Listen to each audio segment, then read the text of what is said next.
AITA for breaking up with my boyfriend of 10 years after he proposed during my best friend's wedding. My 36F best friend Amy, 37F, just got married last week. I was her maid of honor, and I worked to the bone to make sure her wedding was a success. For the most part, it went well. My friend looked beautiful, the food was great, the flowers and decorations incredible. She was so happy, and it made me feel proud I was part of the group that worked to give her such an important day. Amy and I have been friends since we were in elementary school. We've reached all our milestones since together, went to the same college, even live in the same neighborhood. She's the closest I have to a sister, and even our parents joke we're reborn twins. Needless to say, Amy is one of the most important people in my life. At the end of my master's, I met Danny, 31M. He hired me as a tutor, and after a few sessions asked me out. I had never dated someone younger, but he was very sweet and I liked him, so I said yes. We've been together since. He had an older brother, Bobby, 39M, who was introduced to Amy in a house party I hosted a few years later. The two were immediately taken with each other, and they started to date. Eventually, Bobby asked Amy to marry him. During the wedding preparation, Danny casually mentioned how it would be a cute idea to propose during his brother's wedding. Bobby agreed, but both Amy and I immediately shut it down. I told Danny I found that kind of thing tacky.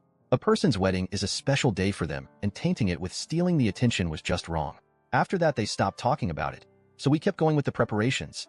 At the wedding reception, Bobby suddenly stopped the music to make an announcement. He said the day was very special as he was marrying the love of his life, and kept singing praises to Amy. I thought it was a cute gesture, so I just moved to sit on my chair to listen to the speech. Then Bobby said a sentence that made me dread what was coming. And now the day is more special thanks to my brother's announcement. Suddenly, Danny was in front of me, kneeling with a box. Amy was in tears and ran out. I screamed at Danny, telling him he was a jerk, and went after Amy. At first, she was angry at me, think I was involved in it. So were the other bridesmaids. Thankfully, one of the girls had seen me call out Danny and told the others about it.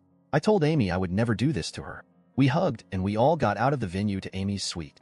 We found out later through the men's mother that Bobby gave Danny permission without speaking to Amy about it. I called Danny that same night to tell him we were through, and I wanted him out of my apartment by the end of the week. I sent my mom to pick up my dog and parrot, just to make sure he didn't do anything to them or take them with him. He ended up taking my TV and game consoles. I had them since before he moved in, but his mother was nice enough to bring the consoles back. For all I care, he can keep the stupid TV.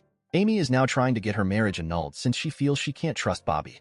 The boy's mother has been nothing but a saint to us. She even paid back to Amy the money she spent on the wedding and told her to use the honeymoon with one of her friends. So Amy and I are now packing to go to Australia. She and Bobby had postponed it for a month so they could get a whole month of vacation. I am a freelancer that works from home, so I'll just take my laptop. Since this whole fiasco, Danny has been blowing up my phone. Some of his friends have joined in this too, claiming I'm an asshole for throwing out a 10 years relationship over a mistake. That he only wanted to make a cute gesture to prove how much he loves me. Except the cute gesture was taking over my best friend's wedding after I had said how much I dislike that kind of stuff. Still, a part of me feels I'm overreacting. So Reddit, AITA in this? Thank you everyone who subscribed me and liked my videos.